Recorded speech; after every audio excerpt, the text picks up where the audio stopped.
ಸ್ವರ್ಗ ಕೈಗೆ ಬಂದಿದ್ದು ಮೈ ಬಂದಿಲ್ಲ. ಹೇ ಗೈಸ್, ನಮಸ್ತೆ, welcome back to my channel. This is Pragnya ಆರ್ಯ.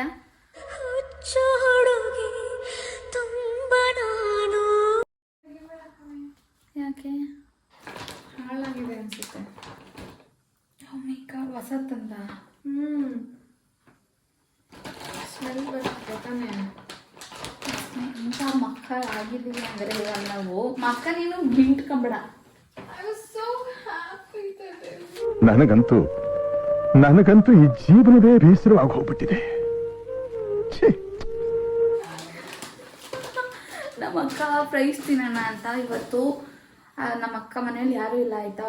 ನಾನು ನಮ್ಮ ಅಕ್ಕ ಇಬ್ಬರೇ ನೈಟು, ಇಬ್ಬರು ಫ್ರೈಸ್ ಎಲ್ಲ ನೀಟಾಗಿ ಕರ್ಕೊಂಡ್ಬಿಟ್ಟು ಪೆಪ್ಸಿ ಎಲ್ಲ ಇದೆ ತಿನ್ಕೊಂಡು ಫುಲ್ಲು ಮಜಾ ಮಾಡೋಣ ಅಂತ ಅಂದ್ಕೊಂಡ್ವಿ. ನೋಡಿದ್ರೆ ತೊಗೊಂಡಿರೋ ಫ್ರೈಸ್ ಒಳಗಡೆನೇ ಹೋಗ್ಬಿಟ್ಟಿದೆ. ಅದಕ್ಕೆ ನಮ್ಮ ಅಕ್ಕ ಒಂಚೂರು ಇವಾಗ ಮನನೊಂದು ದುಃಖಕರವಾಗಿ ಪಾತ್ರೆ ತೊಳೆಯೋಕೆ ಹೋಗಿದ್ದಾಳೆ. ಏನಾದರೂ ಮಾಡೋಣ, ಜೆಪ್ಟೋ ಇದೆ ಅಲ್ವಾ ನಮ್ಮ ಪಾಲಿಗೆ. ಆಗಲೇ ಕರಿಯೋದಕ್ಕೆ ಟಿಶ್ಯೂಸ್, ಎಣ್ಣೆ ಬಾಣಲಿ ಎಲ್ಲ ರೆಡಿ ಮಾಡಿದ್ದಾಳೆ. ಪಾಪ ನಮ್ಮ ಮನನೊಂದ ಹುಡುಗಿ. ಕಾಲಿಗೆ ಬಂದಿದ್ದು ಪಾಲಿಗೆ ಬರಲಿಲ್ಲ ಅಂತಾರಲ್ಲ, ಪಾಲಿಗೆ ಬಂದಿದ್ದು ಏನಕ್ಕೆ ಬರಲಿಲ್ಲ ಅಂತಾರ. ಪಾಲಿ ಕೈಗೆ ಬಂದಿದ್ದು ಮೈ ಬಂದಿಲ್ಲ. ಮೀನಾಕ್ಷಿ ಎಂಥ ಒಳ್ಳೆ ಮಕ್ಕಳಿಗೆ ಜನ್ಮ ಕೊಟ್ಟೆ. ಸೊ ಇವಾಗ ಅದಕ್ಕೇನೆ ಜೆಪ್ಟೋ ನೋಡೋಣ, ಏನಾದ್ರು ಒಂದು ದಾರಿ ಸಿಗುತ್ತೆ. ಅವತ್ತು 11:15 ಬಂದು ಕೊಟ್ಟೋದ್ಮೇಲೆ 24 hours ಇರ್ಬೋದು ನೋಡು. ನಿಜ ಆಸೆ ಪಡ್ಕೊಂಡ್ಬಿಟ್ಟು ತಿನ್ನಕ್ಕೆ ಸಿಕ್ಕಿಲ್ಲ ಅಂದರೆ ಬೇಜಾರಾಗುತ್ತೆ. ಎಷ್ಟು ಇಲ್ಲ ಅಲ್ಲ, ಜೆಪ್ಟೋ ಟ್ರೈ ಮಾಡಿದರೆ ನಿಮಗೆ ಗೊತ್ತಿರ್ಬೋದೇನೋ, ಫ್ರೀ ಕ್ಯಾಶ್ ಇರುತ್ತೆ, ಹಾಕಿರ್ತೀವಿ ಅಂದರೂ ಅಷ್ಟೇ ಪ್ರೈಸ್ ಬಂದಿರುತ್ತೆ. ಬಂತು ಫ್ರೆಂಡ್ಸು ಒಬ್ಬಳೇ ಹೋಯ್ತವಳೆ ಭಯ ಅಂತ ನಾನು ಜೊತೆಲಿ ಹೋಯ್ತಾ ಇದ್ದೀನಿ. ಎಲ್ಲೋ ಫೋನ್ ಮಾಡು ಅಣ್ಣ, ಎಲ್ಲಿದ್ದೀಣ? ಟೈಮ್ ಎಷ್ಟು ಗೊತ್ತಾ? 12:15.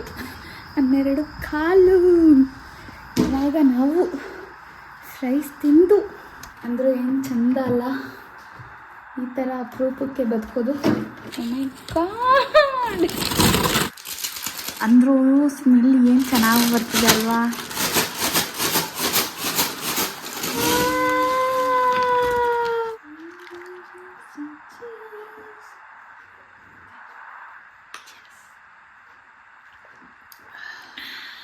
ಸ್ವರ್ಗ.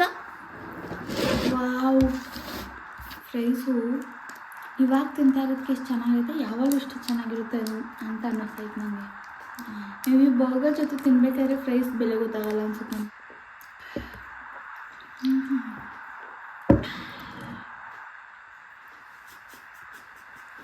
ಇವತ್ತು ನಾವು ಅಂದ್ಕೊಂಡಿದ್ದೆ ಏನೋ ಆಗಿದ್ದೇನೋ, ಅದು ಬೇಗ ನಾವು ಕಷ್ಟಪಡೋದು ಇಷ್ಟೇ ಇಲ್ಲ.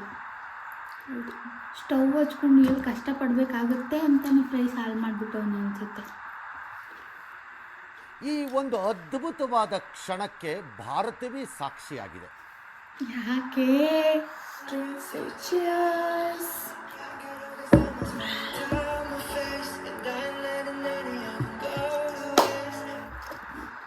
ನಾವಿಬ್ರು ಯಾಕೆ ಈ ಥರ ಒಂದು ಮುಕ್ಬಾಂಗ್ ಚಾನೆಲ್ ಓಪನ್ ಮಾಡಬಾರ್ದು? ನೀನಾಗದೆ ನಾನಾಗದೆ ಕರ್ಸಿ. ವಾರಕ್ಕೊಂದು ಸತಿ ತಿಂದಂಗೂ ಆಗುತ್ತೆ, ವಿಡಿಯೋ ಮಾಡ್ದಂಗೂ. ಬನ್ನಿ ತಿನ್ನೋಣ ಅಂತ ಅಕೌಂಟ್ ನೇಮ್. ಸಮ್ಟೈಮ್ಸ್ ಊಟ, ಸಮ್ಟೈಮ್ಸ್ ತಲೆ. ನಾವು ಏನು ಬೇಕಾದ್ರೂ ಬಿಟ್ಕೊಟ್ಬಿಡ್ತೀವಿ. Coke, fries, pizza.